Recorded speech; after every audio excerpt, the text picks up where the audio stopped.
So let's start with the second question, which we have to on again, in which we have to understand that what is the classification of accounts based on the traditional as well as modern. अब यहाँ पे सिर्फ modern पूछा गया है, मगर मैं आपको traditional भी बताऊंगी और modern भी बताऊंगी दोनों. Okay, so let's start with the first one. Sorry, this is traditional which has been asked, so we'll be doing modern also along with it. So capital मैंने आपको पहले भी बताया था कि capital किस कैटेगरी में आता है. So capital is belonging to your businessman. तो बिजनेसमैन का जो अकाउंट है, बिजनेसमैन क्या होगा आपका? Businessman is a natural person. तो कैपिटल इज, अगर यहाँ पे मैं क्लासिफिकेशन करूं तो it is a natural personal account, right. और मॉडर्न क्लासिफिकेशन के हिसाब से कैपिटल इज कैपिटल. तो कैपिटल की जो कैटेगराइजेशन होगी वो कैपिटल में ही होगी. The next is drawings. Okay, तो जैसा मैंने बताया कि कैपिटल मतलब होता है वो पैसा या वो प्रॉपर्टी जो बिजनेसमैन लेकर आता है for the purpose of doing the business, for the purpose of starting the business. Drawings क्या होती है मैंने कल भी बताई थी, आज फिर से बता रही हूँ. ड्रॉइंग्स का मतलब होता है वो अमाउंट या वो एसेट या वो कोई भी वैल्यू और की वैल्यू की चीज जो कि आपने विड्रॉ कर ली अपने बिजनेस से for the purpose of your for the purpose of which is related to your personal use. That means for your domestic use, household use, personal use, कुछ भी ऐसा लिखा होगा, सबका मतलब ड्राइंग्स ही होती है. यानी कि ड्राइंग्स आपकी रिडक्शन है कैपिटल में से. तो कैपिटल में से अगर ये रिड्यूस कर रहा है तो बेसिकली कैपिटल को हम क्या करते हैं, कैपिटल को जो हम बैलेंस शीट में दिखाते हैं तो ड्राइंग्स को हम उसमें से माइनस करके दिखाते हैं, because this is going to reduce the balance of capital which is going to be shown. और ड्राइंग को कैपिटल में से इसलिए माइनस करते हैं क्योंकि कैपिटल कौन लेकर आया था? बिजनेसमैन. ड्रॉइंग्स किसने की? बिजनेसमैन ने ही. इसीलिए कुछ भी विड्रॉ हुआ है पर्सनल यूज की वजह से, अगर प्रोप्राइटर ने किया है तो उसको हम कैपिटल अकाउंट में से माइनस करेंगे.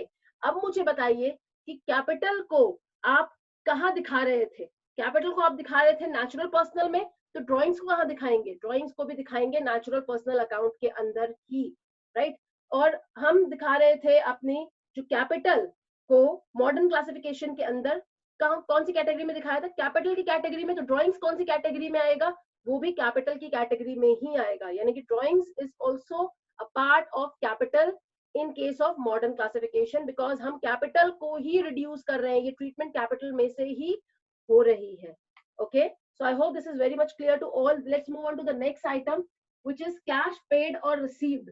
अब कैश पेड है और रिसीव्ड है, दोनों को मैंने एक ही साथ लिया है, बिकॉज कैश आप पे कीजिए या रिसीव कीजिए, दोनों ही केसेस में जो आपके अकाउंट रिफ्लेक्ट होता है as per traditional classification it is real, right. तो रियल अकाउंट आपको बताता है कि cash which is an asset वो आ रहा है या जा रहा है, इट डज नॉट मैटर, मगर जो इफेक्ट हो रहा है वो इफेक्ट हो रहा है real account.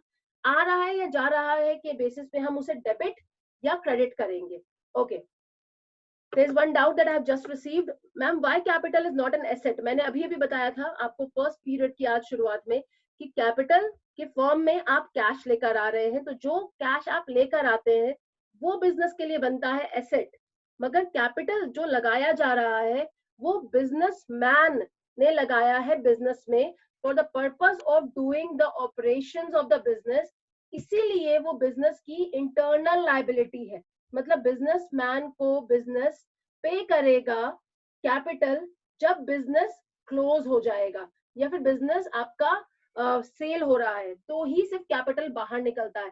Meanwhile for the businessman, since you have invested your capital in the business, so business is going to pay you the return, and that return will be in form of profit that will be generated by the organization every year, or it may be also the loss, right. तो capital आपके लिए कभी भी asset नहीं था, capital हमेशा liability होती है, मगर जो पैसा या आप प्रॉपर्टी लेकर आ रहे हैं बिजनेस में वो आपका एसेट कहलाता है. तो समझिए, जब कैपिटल हम लेकर आते हैं तो कैपिटल लाने का भी एक सिस्टम है, आप किस वे से कैपिटल ला रहे हैं.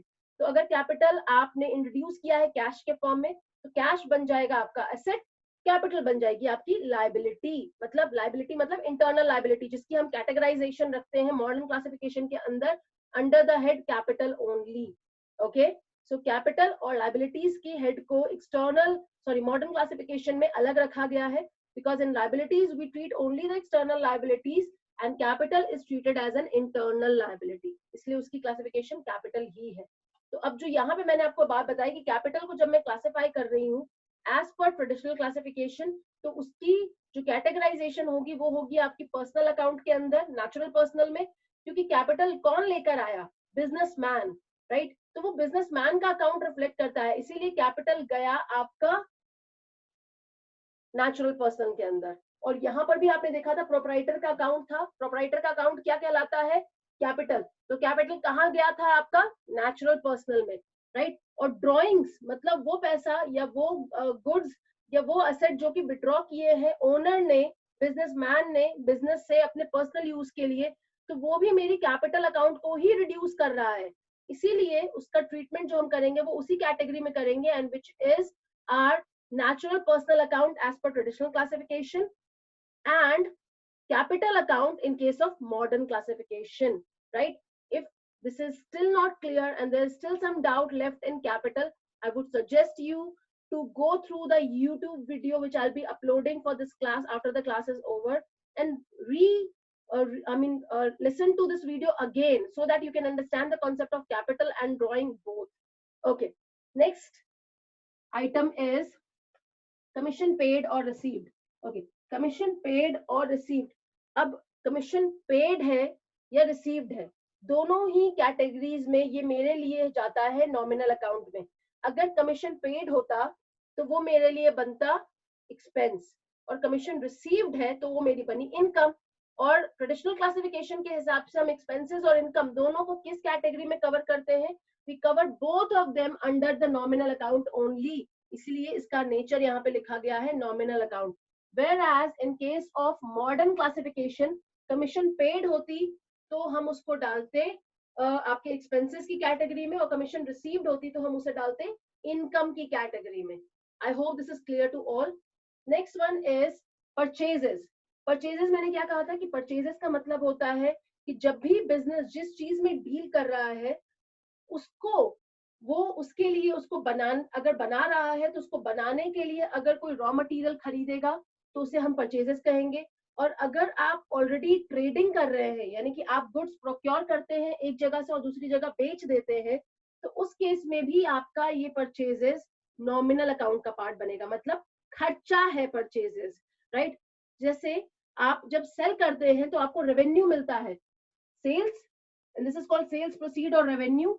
तो सेल्स जब आप रिसीव करते हैं वो आपका रेवेन्यू होता है, तो वो मेरी बनती है आपकी वो मेरा तब तक आपका इनकम नहीं बनता जब तक हम उसमें से प्रॉफिट माइनस नहीं कर लेते। So this is a receipt, sales proceed is a receipt, right. तो ये भी मेरा नॉमिनल अकाउंट है, क्योंकि जब मैं सेल करूंगी उसमें से मैं माइनस करूंगी मेरे कॉस्ट को जो मैंने एक्सपेंसेस इनकर किए हैं प्रोडक्ट को बनाने में या परचेज करने में, तो वो जो आप माइनस करते हैं जो डिफरेंस अमाउंट होता है वो आपका बताता है आपका प्रॉफिट है या लॉस है। तो उस केस में सेल्स और परचेजेस दोनों ही नॉमिनल अकाउंट का पार्ट है। मगर जब हम बात करते हैं परचेजेस की तो ट्रेडिशनल क्लासिफिकेशन के हिसाब से ये नॉमिनल है, मगर मॉडर्न के हिसाब से इसको हम डालेंगे एज एन एक्सपेंस।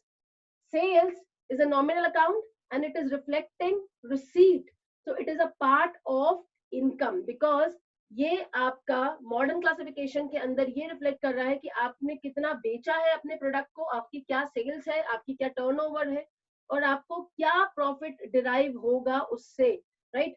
सो ये मेरे लिए जाएगा मेरी इनकम हेड के अंदर, और ये मैं बात कर रही हूँ मॉडर्न क्लासिफिकेशन की। Okay, next one is cash. Cash मैं पहले बता चुकी थी आपको, यहाँ पे हमने डिस्कस किया था कि cash is an asset and under the traditional classification we will be treating it as real account because this is an asset. Bank भी हमने डिस्कस किया और बैंक ओवरड्राफ्ट भी डिस्कस किया है। तो बैंक आप बात कर रहे हैं तो बैंक आपके लिए as per traditional classification bank account belongs to an organisation, so this is an artificial personal account. और बैंक ओवरड्राफ्ट भी उसी बैंक अकाउंट पे किया गया है जो कि आप ऑलरेडी होल्ड कर रहे हैं, तो ये भी जाएगा आपका आर्टिफिशियल पर्सनल अकाउंट के अंदर, राइट। मगर अगर हम मॉडर्न क्लासिफिकेशन में बात करते तो बैंक और बैंक ओवरड्राफ्ट ये दोनों ही मेरा अलग अलग कैटेगरीज में जाता, और वो कहाँ होता, बैंक जाता मेरा असेट अकाउंट में, और बैंक ओवरड्राफ्ट जाता मेरी लायबिलिटी अकाउंट के अंदर. Let's move on to the next item. The next item is debtor. Subhash, a debtor, a customer. ये पहले बताया मैंने आपको, क्रेडिटर के भी पॉइंट से बताया, वही चीज मैं इसको रिपीट कर रही हूँ कि डेटर है तो मेरा नेचुरल पर्सनल है अगर वो एक इंडिविजुअल है तो, और अगर वो एक ऑर्गेनाइजेशन होता तो वो होता मेरा artificial personal account. Creditor again the same, अगर वो इंडिविजुअल है तो मेरा जाएगा नेचुरल पर्सनल में, और अगर वो एक ऑर्गेनाइजेशन है, क्रेडिटर मेरा सप्लायर एक ऑर्गेनाइजेशन है, तो वो मेरा जाएगा आर्टिफिशियल पर्सनल अकाउंट के अंदर. Right. On the contrary, modern classification में डेटर और क्रेडिटर, क्योंकि डेटर से मुझे पैसे मिलने हैं तो वो मेरा एसेट कहलाता है, और क्रेडिटर से जिसको मुझे पैसे पे करने हैं तो वो मेरी लायबिलिटी कहलाता है. I hope this is clear to all. Anybody having any doubt, please write it down. ये सब चीजें मैंने फर्स्ट क्वेश्चन में भी डिस्कस की थी, काफी सारे पॉइंट्स हमारे रिपीट हो रहे हैं. So if there is any doubt to anyone in any of the classification for any of the item, please write it down in the chat box.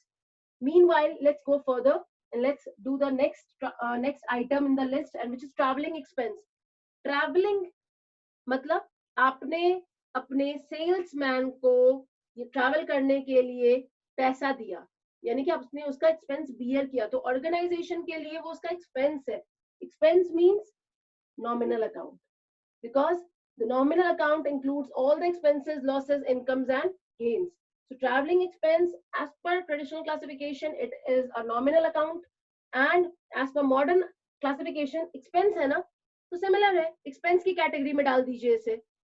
Next, goodwill और patent. अब goodwill और patent में आपको सबसे पहले तो मतलब समझा देती हूँ इसका. गुडविल का मतलब होता है रेप्यूटेशन.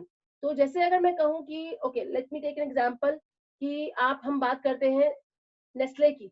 नेस्ले एक बहुत वेल एस्टैब्लिश्ड ऑर्गेनाइजेशन है, उसकी रेप्यूटेशन है मार्केट में, राइट, जो बहुत सालों से एग्जिस्ट कर रही है और उसकी बहुत अच्छी एक वर्थ है, मार्केट वर्थ है, तो उसको हम कहेंगे उस ऑर्गेनाइजेशन की goodwill.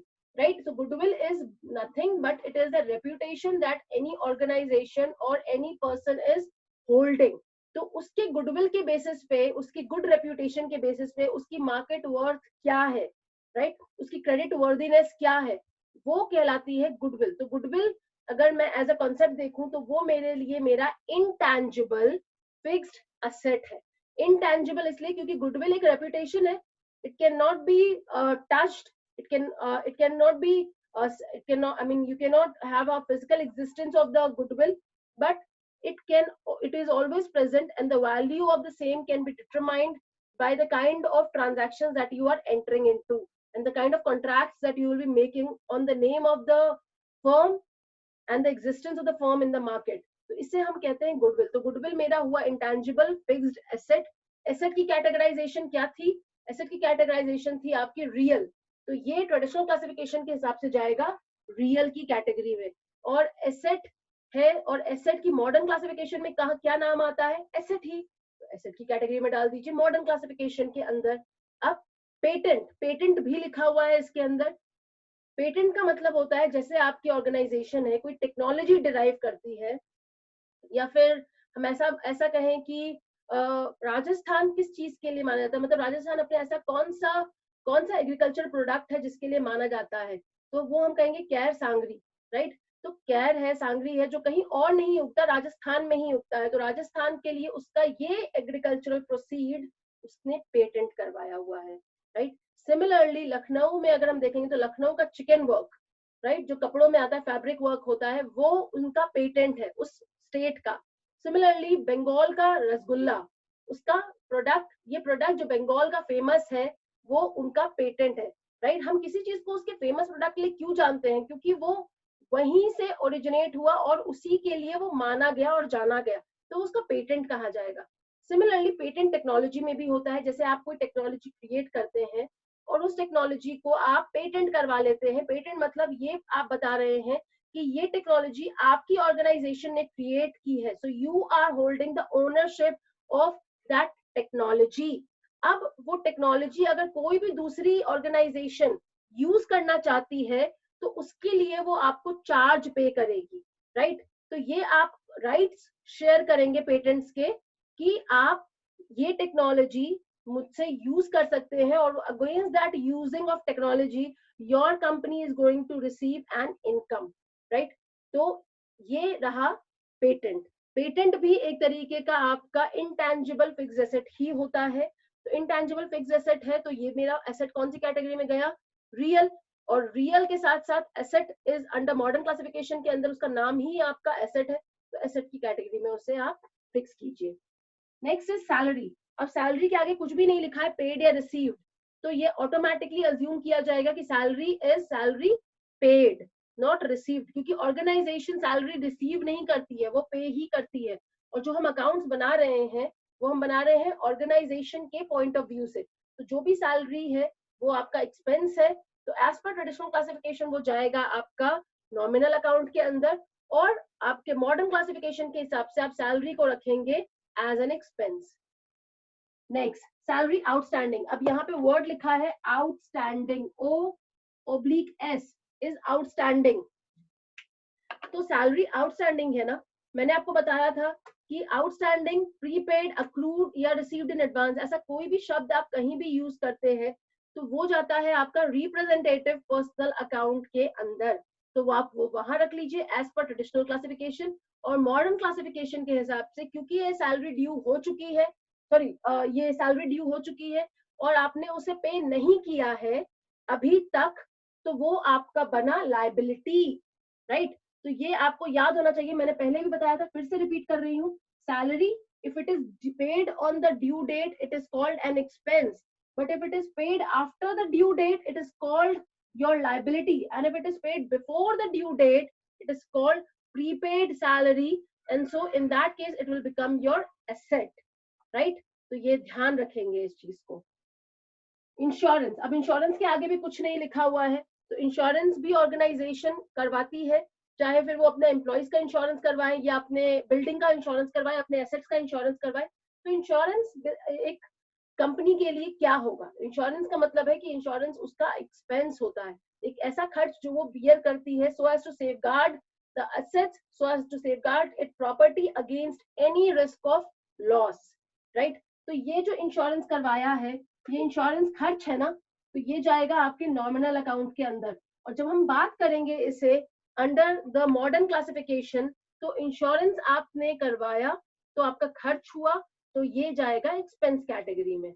Okay, so I hope you are following what item is going to be in which category under traditional classification and under modern classification, right? Please see the video again if you are unable to recall what has been discussed related to any particular point.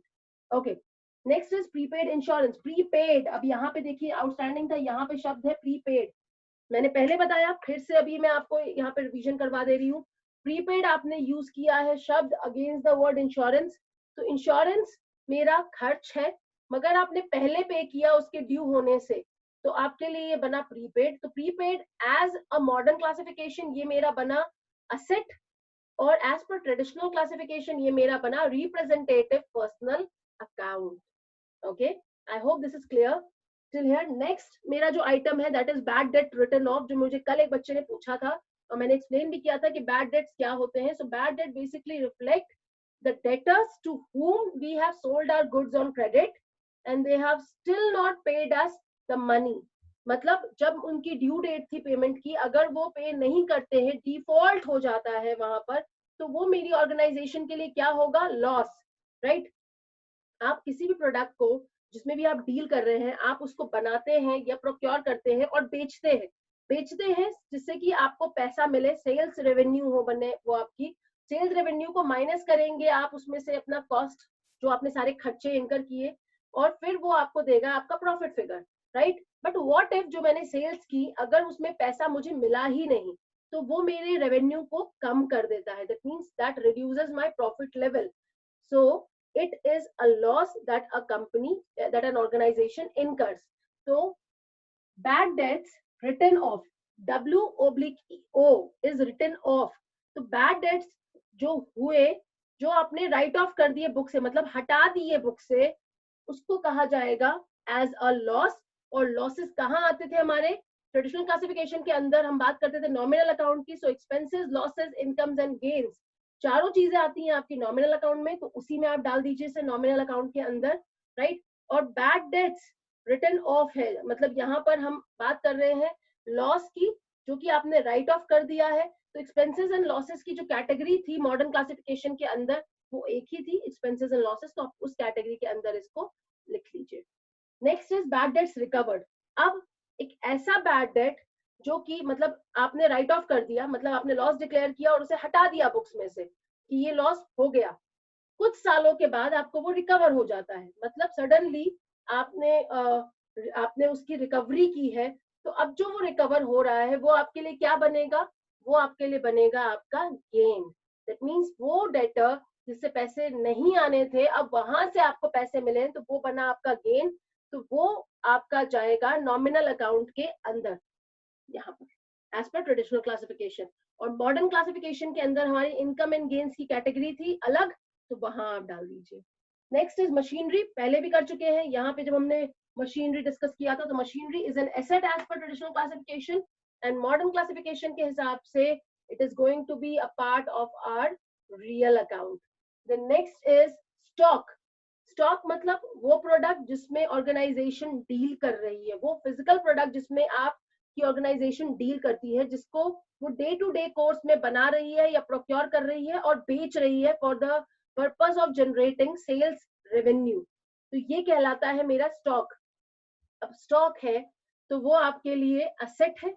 Asset की categorisation क्या होती है traditional के हिसाब से, it is real, तो real account लिख लीजिए यहाँ पर। और मॉडर्न के हिसाब से असेट है आपका स्टॉक, तो उसकी कैटेगराइजेशन असेट ही रहेगी, राइट। नेक्स्ट वन है इंटरेस्ट रिसीव्ड। इंटरेस्ट रिसीव्ड है या इंटरेस्ट पेड है, अगर इंटरेस्ट पे कर रहे हैं तो खर्चा है, एक्सपेंसेस है, और इंटरेस्ट रिसीव्ड है तो वो इनकम है एज पर मॉडर्न क्लासिफिकेशन। और as per traditional classification expenses हो या इनकम हो, वो दोनों एक ही साथ रिकॉर्ड होता है और वो होता है रिकॉर्ड आपके नॉमिनल अकाउंट में, तो नॉमिनल अकाउंट लिख लीजिए यहाँ पर, right. Now let's move on to the last segment. ये बहुत आसान है, आपको अगर यहाँ तक की चीजें आपको समझ में आ गई है, it would be really easy for you to understand the type of personal accounts, मतलब natural, artificial और representative, जैसे कि मैं आपको ऑलरेडी बता रही थी सारे केसेस में आप उसका फर्दर बाइफिकेशन भी कर सकते हैं, तो लेट्स डू इट। कैपिटल, मैंने बताया था कैपिटल को हम कहते हैं प्रोप्राइटर्स अकाउंट भी, तो कैपिटल किसको बिलोंग करता है, बिजनेसमैन को, तो बिजनेसमैन का अकाउंट है वो, तो वो कौन है बिजनेसमैन, नेचुरल पर्सनल, तो उसकी कैटेगराइजेशन है natural personal account.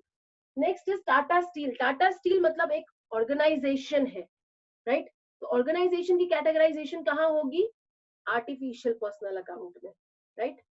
Next one is debtor.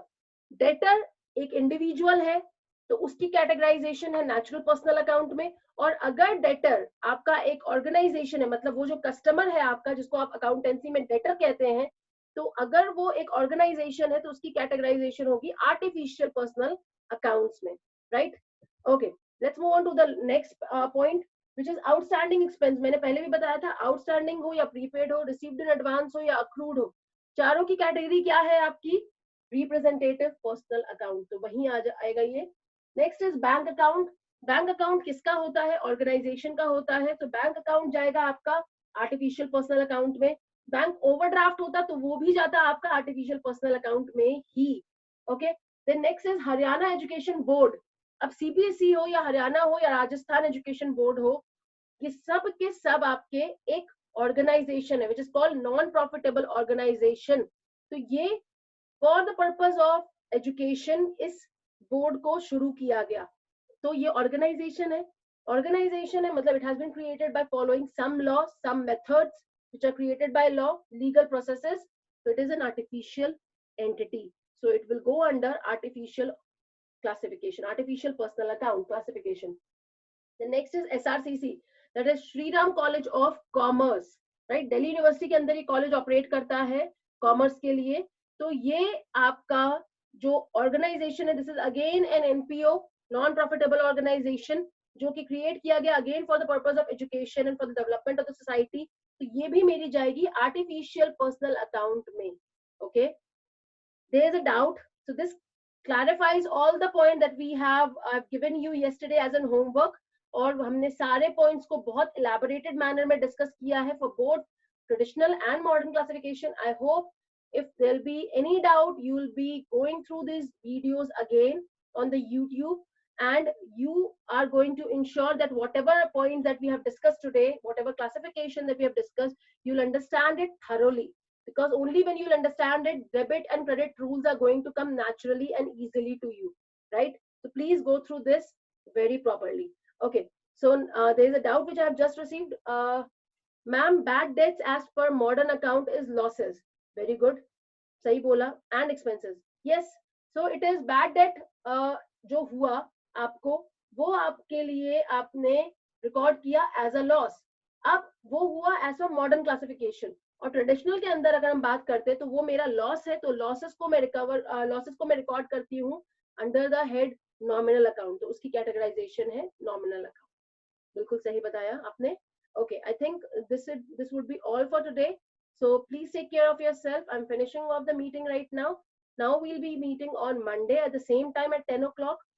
Please do the work properly in your notebooks. Make the notes for traditional and modern classification using your PDF copy of books or whatever books that is available with you at home. Make the notes for traditional and modern classification, which is also commonly called as American or English classification. तो ये आप बनाइए पहले notes, उसके बाद उसके examples लिखिए और फिर सॉल्व करिए यही सेम क्वेश्चंस या फिर कुछ और क्वेश्चन जो उस बुक में दिए होंगे as per both traditional and modern classification. And if there will be any doubt in any of the point, I'll be taking up all those doubts. You can ask me your doubt through messaging it to me or by writing it in the comment section. Okay, so please go through this video again. I'm again telling you, because it would not be possible to understand the next topic till the time you have not understood this class properly. Okay, everyone, thank you everyone, and please ensure that you complete the work on time so that we can have a better understanding of the next topic on Monday. Thank you.